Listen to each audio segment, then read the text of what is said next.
Друзья, всем привет! Вы на канале Big Trip Vlog. А мы по-прежнему находимся в Непале. И сегодня мы приехали в город Покхара. Посмотрим ее главные достопримечательности. А также я полетаю на параглайдинге. А Али путешествует с нами.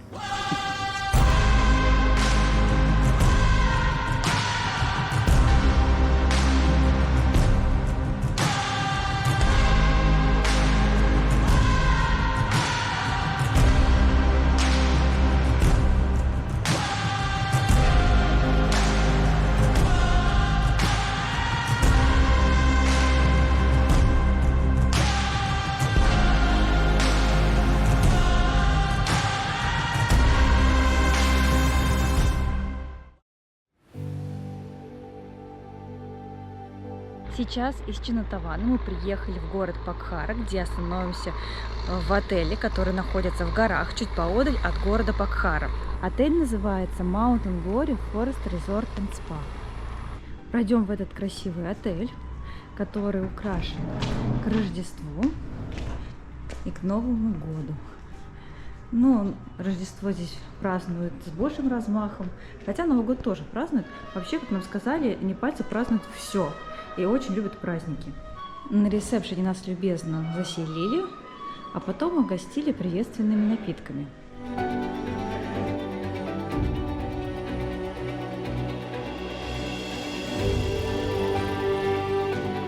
Так как сейчас выходной, магазинчик закрыт, а в обычные дни здесь открыт магазин, где можно приобрести различные шелковые платки. Такая бизнес-зона, где проводят конференции.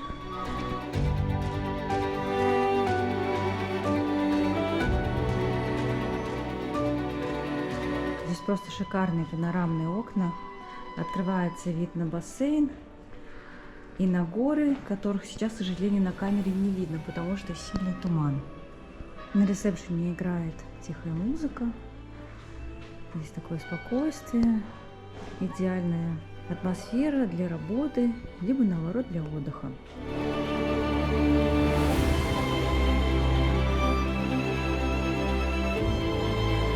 Давайте спустимся вниз по лестнице и посмотрим, что еще интересного есть на территории этого отеля. Помимо того, что здесь предоставляют экскурсии, здесь есть и другие активности. То есть отдыхающие, либо те, кто приезжает сюда просто на конференцию, могут прийти в игровую комнату и провести время за теннисной ракеткой, либо поиграть в бильярд.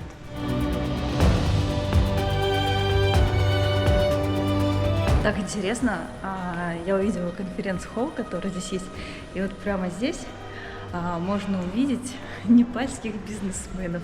Вот прямо в этой комнате у них проходит сейчас конференция. Ну, будем вести себя тихо. Теперь идем еще на один этаж ниже. А находится у нас здесь ресторан в формате буфета. Можно дополнительно здесь проживать. И будет у вас и завтрак, и обед, и ужин. Но мы брали себе только завтрак. Хотя сейчас здесь очень аппетитно разложены фрукты, овощи, хлеб, вообще все что угодно. Преимущественно непальская кухня. Надо сказать, что мы еще не устали от непальской кухни, поэтому пока нам все здесь практически вкусно, за исключением, может быть, там нескольких блюд. Нам не очень нравятся там их все десерты. Вот бананы во фритюре нравятся, а вот какие-то там пудинги, мы, наверное, не любители этого всего. Кстати, можно позавтракать, пообедать и поужинать не только внутри ресторана, но еще и на улице, особенно когда такая приятная погода, как сейчас.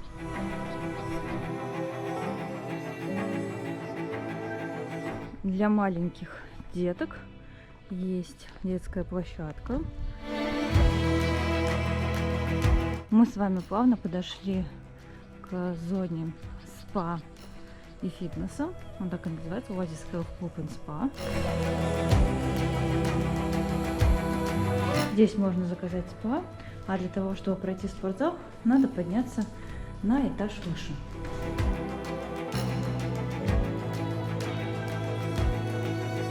Ой, смотрите, какой богатый тренажерный зал. Я бы его так назвала, потому что здесь все настолько аккуратненько и видно, что убирается. Ну и, конечно же, заниматься спортом вот с таким видом. Но разве это не прекрасно?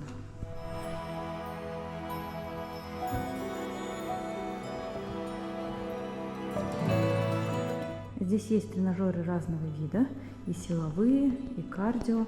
Вот это вот интересный тренажер. Если честно, я вижу такой впервые. Ну, по крайней мере, в отелях я точно вижу такой впервые, потому что в основном сюда беговая дорожка, эллипсоид, а здесь прямо разнообразие. Ну, а теперь давайте посмотрим, какие цены здесь на спа-услуги. Я снова спустилась вниз. Видите, Spa Beauty Care. Ну и посмотрим, какие цены здесь в Непале. Ну, в общем, например, смотрите, непальский массаж 60 минут 5500 рупий. Классический шведский 60 минут 5000 песо.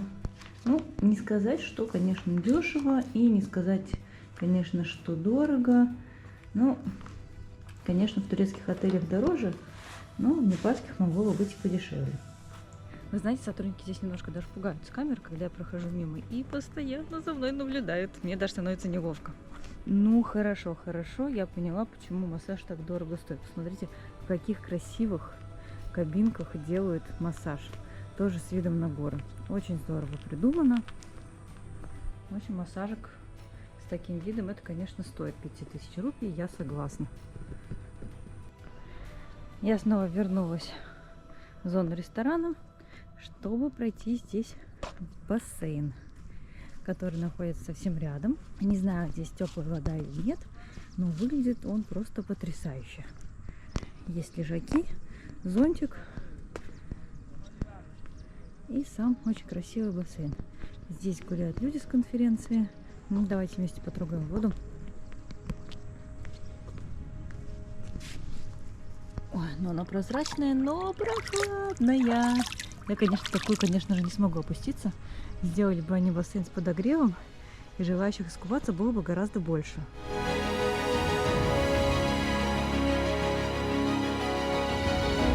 Еще одна зона, которую стоит показать, это вертолетная площадка и красивые качели.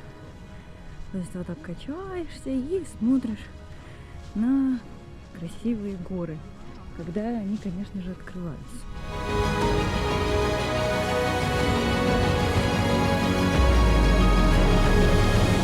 И сразу же за качелями находится зона, где расположены все комнаты. Находятся они в коттеджах. Знаете, это уже больше такой вариант, как в Египте, как в Турции. Красивый горный отель.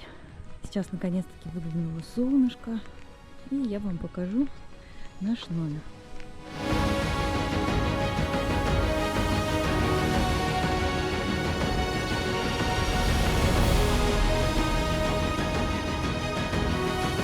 А теперь давайте посмотрим нашу комнату. С одной стороны, можно сказать, что она типична, но в хорошем смысле. Она и удобная, и комфортная, и мы здесь разместились втроем. Начнем со шкафа. Здесь у нас есть сейф, можно расположить вещи.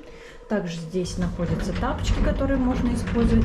Что удобно для девочек, ну и вообще для всех, я думаю, то, что здесь есть гладильная доска и утюг. Поэтому, если вдруг у вас одежда помялась в поездке, можно ее поутюжить. Также есть зонтики, если вдруг идет дождик. Давайте сразу пройдем в душевую. Точнее сказала, что это ванная. Здесь есть раковина, огромное зеркало. Я немного растрепанная после дороги. Ну, здесь различные принадлежности. Интересный шампунь, бальзам. Также есть шапочка для душа, зубные принадлежности. Косметическое зеркало, есть фен. И выглядит все абсолютно новым и аккуратным. Также есть душ. В душе тоже несколько видов шампуня, кондиционера, геля для душа. Красивая чистая ванная. Стены украшают картины с видом на горы города Покхара. Также у нас есть водичка, которую каждый день, скорее всего, будут также доставлять дополнительно. Есть холодильник. Нам заботливо здесь оставили чай, кофе, сахар. И посмотрите, какие красивые кружки с видом на отель. Главная комната просторная. Нам добавили третью кровать. где у нас будет отдыхать Али. Большой рабочий стол. Можно расположиться и наконец-таки добавлять видео на канал. Огромная кровать, прикроватные тумбочки очень удобные, много розеток, а еще нам оставили здесь какое-то письмо. Давайте вместе распакуем его. Приветственное письмо, что если вдруг будут какие-то вопросы или замечания, обращаться к менеджеру. Ну и главная фишка этого номера, то что здесь выход на террасу. Ребята ждут, когда я сниму обзор. И проверяют уже Инстаграм. Здесь, когда туман рассеется, будет шикарный вид на вершины. Смотри, какие заснеженные горы.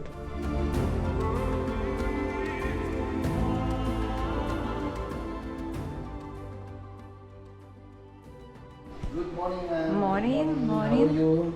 Fine, thank you. Welcome. Намасте. Сейчас я пришла на завтрак без Кирилла и без Али, потому что сегодня у меня кое-что намечается, а у них нет. В общем, заказала какой-то себе омлет, посмотрим, что из этого получится. А то в последнее время беру только яйца. Но такая возможность здесь есть. Заказать стоит отдельный человек, который готовит блюда из яиц. На выбор большое количество хлебобулочных изделий, и хлебушек, и кренделечки вот есть, и круассанчики здесь симпатичные. Также у нас есть вареные яйца и куриные сосиски, овощи на пару, картошечка. Здесь у нас рис масала, здесь у нас фасоль с картошкой. Здесь у нас булочки, не булочки, а лепешки пури они называются, французские тосты. Также здесь есть супчик, сыр, овощи, разные напитки, масала, горячее молочко, арбуз, папайя и фруктовые напитки. Вот такой у меня получился завтрак, омлетик, круассанчик, овощи и вот здесь вот арбузик и местные блюда.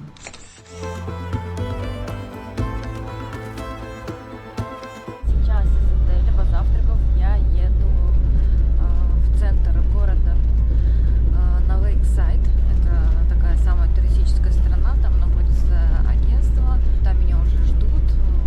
Очень долго пыталась заказать такси, с таксистами здесь прям вообще огромная проблема. В InDrive договариваешься с ними, они принимают заказ, потом начинают писать, а где вы находитесь, а кто вы, а что вы, и начинают писать совершенно другую стоимость, не на ту, что договаривались. Вот сейчас меня отвозит мини-бас до Лейксайда, который предоставил отель.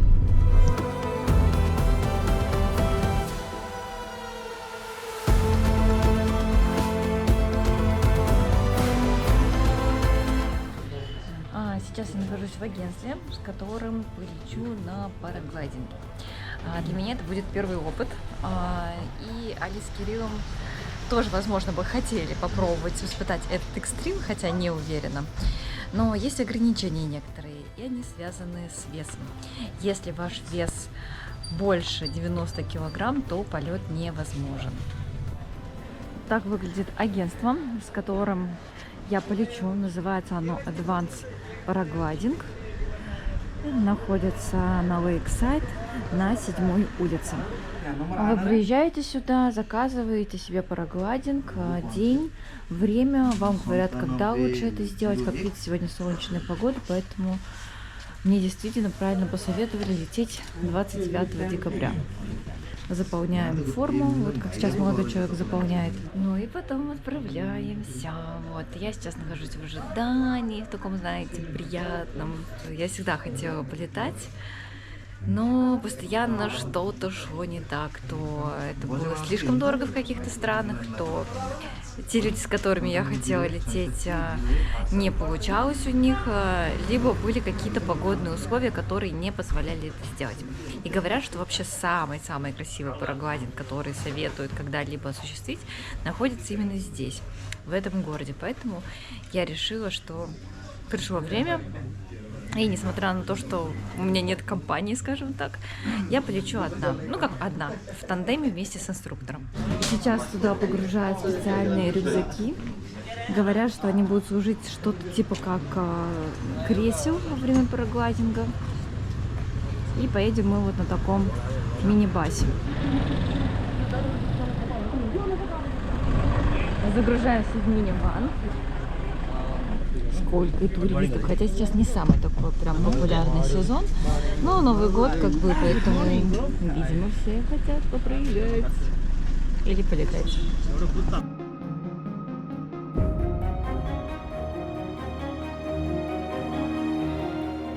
Мы будем прыгать с холма Сарангкот Маунтин. Здесь находится еще, оказывается, кейбл-кар. Так и называется, 360 Tower Restaurant. Здесь я даже до этого не знала, что бывает ресторан. Раньше его не было, видимо, открылся не так давно.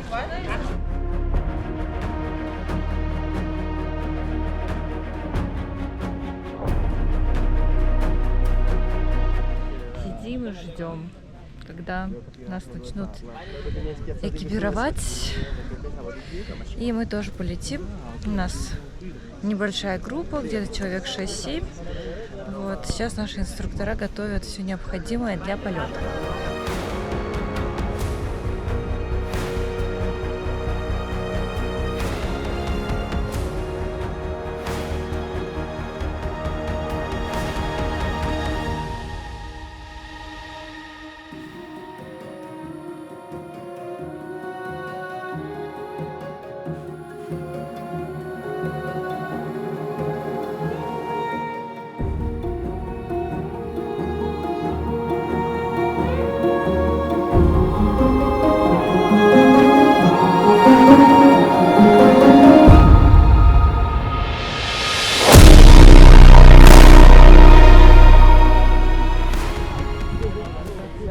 Полеты прямо участились, потому что скоро они на самом деле закончатся, потому что в основном все летают до 12 до часу дня. Вот, всех гостей уже снарядили, вот, а я все жду своего инструктора. Такое снаряжение у каждого туриста, потом за этот рюкзак прицепляется инструктор, и вместе в тандеме происходит полет.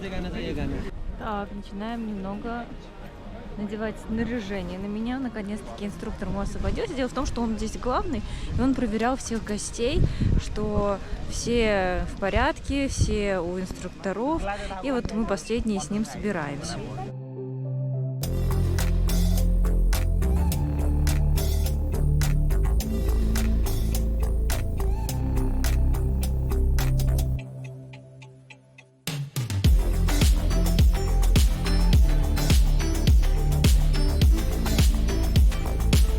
Ребята, это фантастика! Смотрите, как красиво! У-у-у! И не страшно совсем.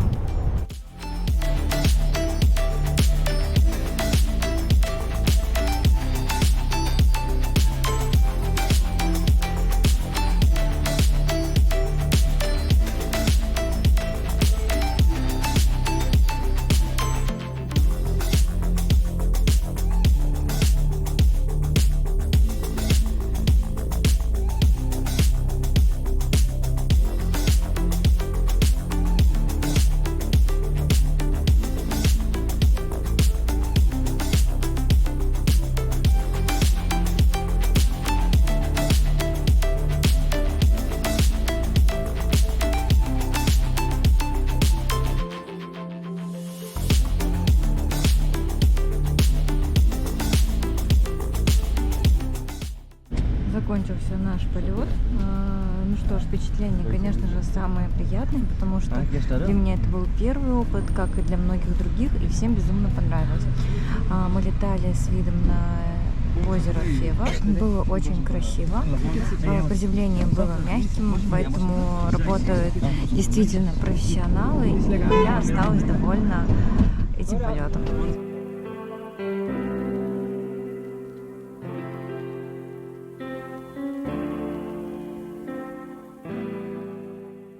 Сейчас мы поднимались по ступенькам и думали, что это уже практически все, но наш гид говорит, и еще немного ступенек. Нужно будет купить билеты, чтобы подняться на самую красивую обзорную площадку, которая находится за статуей лорда Ганеши. Видимо, статуя сейчас находится на реконструкции, а вот это вот обзорная башня, на которую подниматься, чтобы увидеть самый красивый рассвет. А для тех, кто не хочет приобретать билеты, просто стоят на ступеньках. Платим по 60 рупий за вход, точнее подъем на обзорную площадку, которая находится еще чуть выше.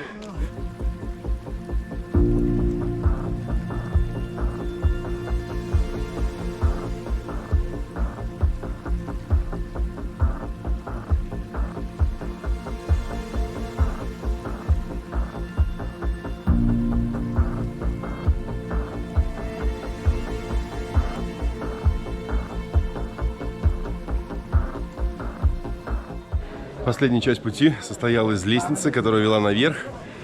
Здесь уже наверху очень много людей. Все приезжают примерно к 7 часам, чтобы встретить красивый рассвет. Сейчас время без 5-7, поэтому мы как раз поспели вовремя.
Вчера у меня на этой горе Сарангот был параглайдинг, а сегодня мы встречаем здесь рассвет.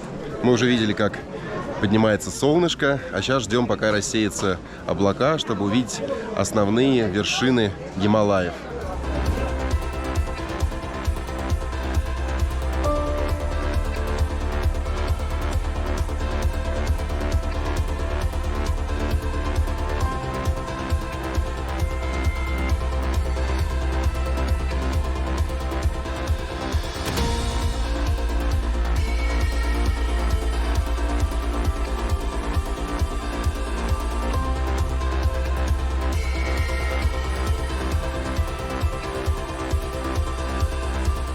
В итоге горные вершины нам полностью не открылись. Полюбовались ими сквозь облака. Сейчас уже спустились вниз к машине, к нашему водителю. Собственно говоря, мы приехали с экскурсией сюда, да? То есть у нас сейчас еще будет поездка в храм. Он сказал, что, возможно, мы пытаемся еще с одной вершины посмотреть вид на горы. Да, может быть, чуть получше разглядим эти 8000-ники.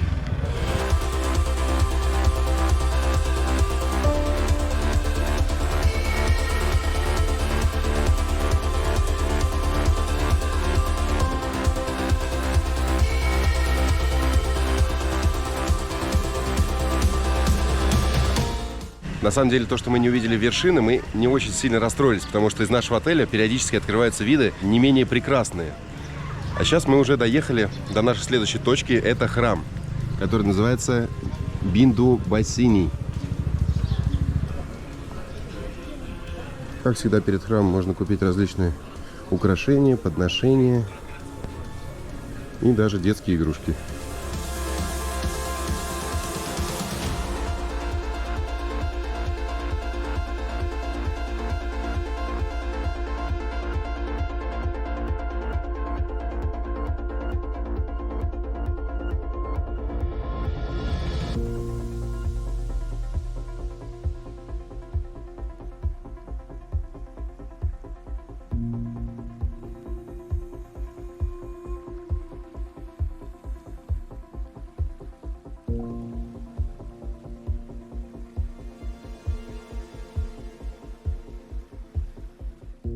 Этот храм считается одним из старейших в городе Покхара. И с его обзорной площадки, куда мы поднимаемся, также открывается шикарный вид на горный хребет Анапурна.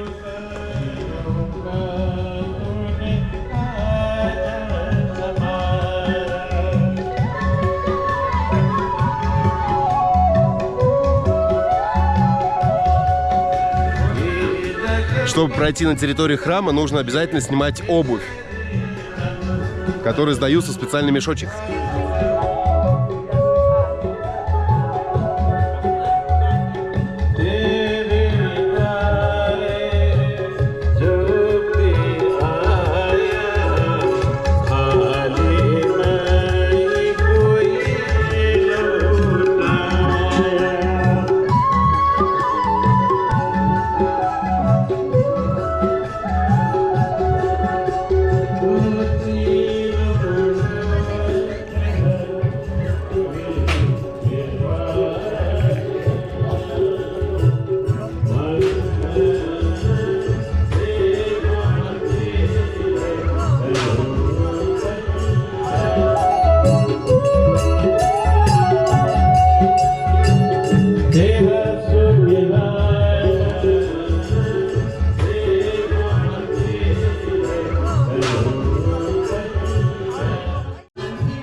С обзорной площадки из храма открывается вид на город, а также вид на вершины.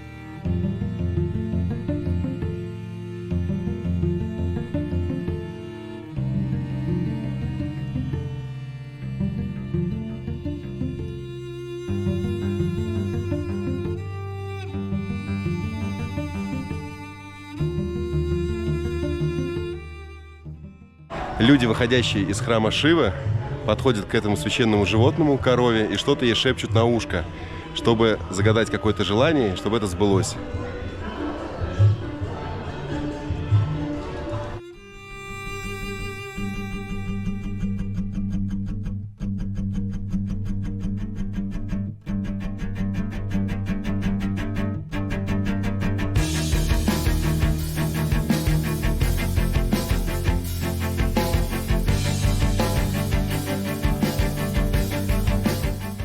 На входе в храм также есть еще одна обзорная площадка, на которую можно подняться.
После того, как с утра было очень пасмурно, сейчас уже выглянуло солнышко, и мы приехали в пещеры со сложным названием. Вот здесь на плашке мы оставим это название.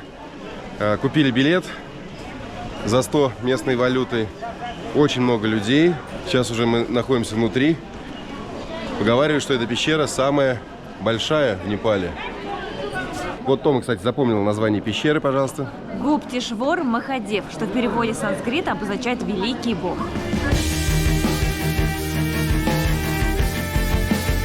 При входе в саму пещеру видим табличку, что снимать фото-видео запрещено. Поэтому думаю, что нам не получится сделать видеосъемку в самой пещере.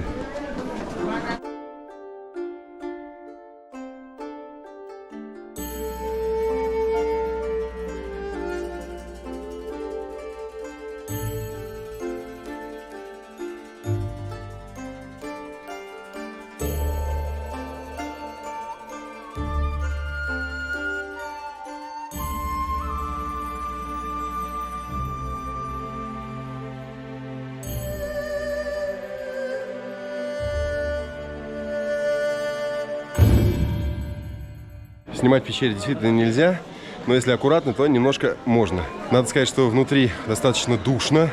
Вот я, видите, вышел весь мокрый. Приходится очень часто нагибаться, проходить какие-то узкие туннели. В общем, что-то я вам поснимал, совсем чуть-чуть, ради общей информации. Когда вы заходите в саму пещеру, вы вначале видите небольшой алтарь с коровой из богини Шивы. Там прям категорически снимать нельзя, поэтому сразу же охрана подходит, свистит. Поэтому мы проходим дальше по пещере.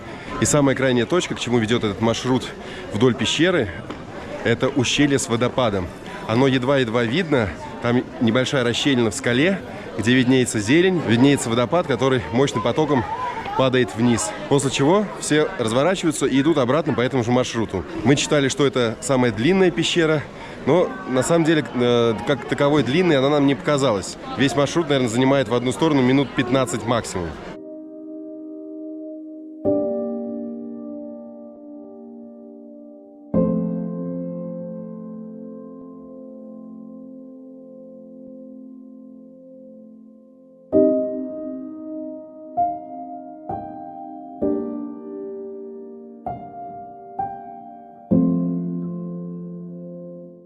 Сейчас мы приехали к одной из главных достопримечательностей Похара. Это пагода мира, либо ступа мира. Сюда можно добраться различными путями. Можно пройти пешком порядка 4 километров. Можно переплыть на лодке, потом по грунтовой дороге добираться минут 20. Либо доехать на такси, либо, как мы, с городским туром и подняться по этим ступенькам около 10 минут.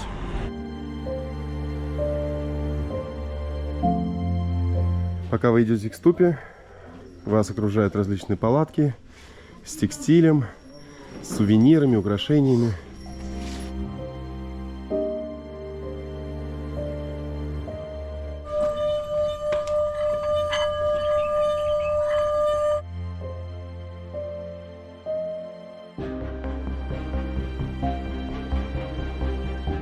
По дороге к ступе также можно попробовать апельсиновый сок. Правда, здесь он мандариновый, 130 рупий. Но то, что Кирилл называет мандариновыми, они тут реально называют апельсиновыми. Да, написано orange. Минут 10, наверное, поднимались наверх. Везде маленькие палаточки. Продают не только сувениры, но еще соки, ласси, местный напиток, кофе.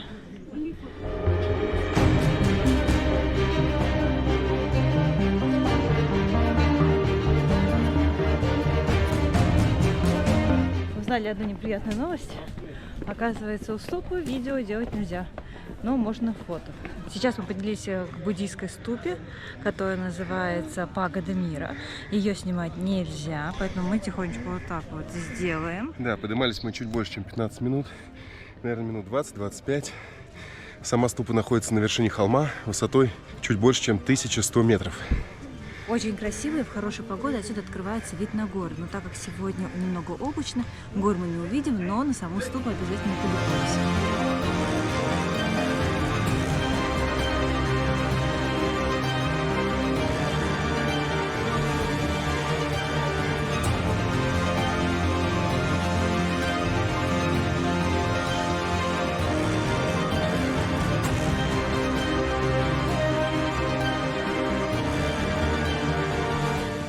Сейчас мы находимся с обратной стороны ступы.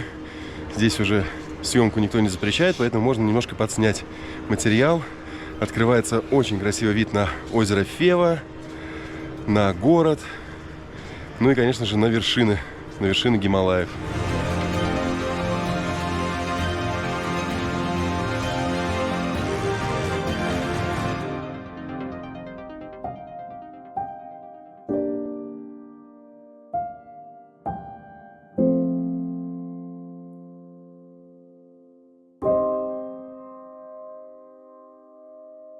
После пагоды спустились уже к парковке, ждем наш автомобиль и едем на последнюю точку на сегодня.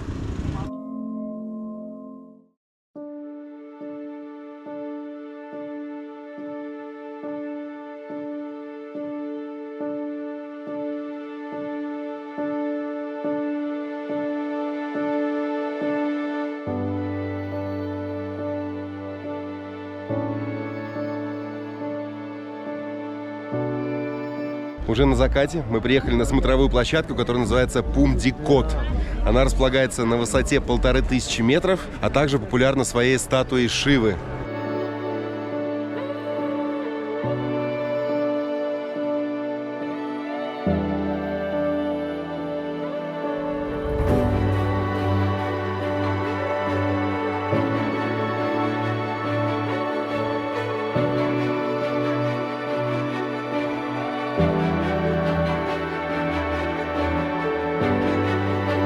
Статуя Шивы действительно поражает своими размерами. Высота всей конструкции 43 метра, а высота самой статуи чуть больше 20. Она была привезена сюда из Индии. Я даже боюсь представить, как они ее сюда поднимали на такую высоту. Несмотря на то, что это место считается обзорной площадкой, здесь также есть храм, при входе в который нужно снимать обувь. Сначала снимаете обувь, потом поднимаетесь к Шиве.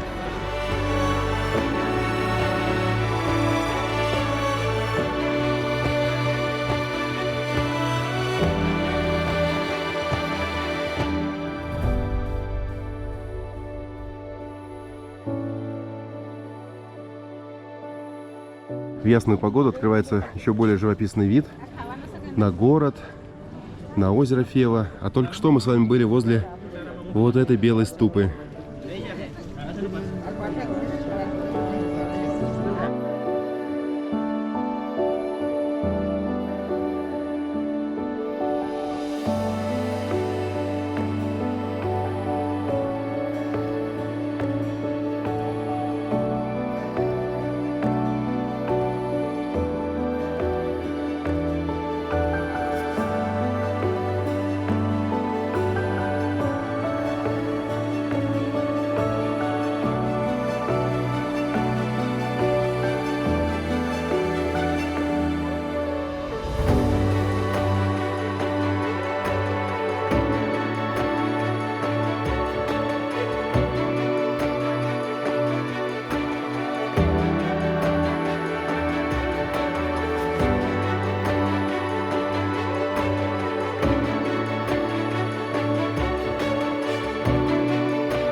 Знаете, бывает кофе на песке, а здесь чай, масала-чай, на земле. Вот в этом большом чину разогревают землю, а потом в глиняные небольшие вот эти вот стаканчики, которые предварительно тоже туда до бела раскаляют, значит, в этом костре, наливают этот кипящий чай. Мы сейчас будем это пробовать, надеюсь, не обожжемся. С пылу с жару.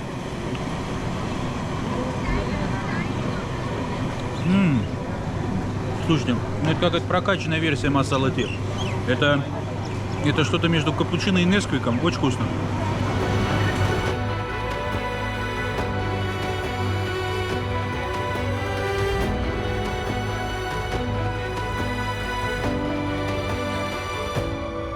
Сегодня нас сопровождали два гида из компании NAF Nepal Trek. Нам очень понравилась экскурсия, и мы крайне рекомендуем это агентство. Обращайтесь, как всегда, контакты оставим в описании под этим видеороликом. Thank you so much for this tour. Thank you for visit us. Thank you. Ну, а если, друзья, вам понравился сегодняшний наш насыщенный выпуск, то не забудьте поставить свой лайк. Подпишитесь на канал, если еще не подписаны. И всем до новых встреч. Всем пока. Всем пока, друзья.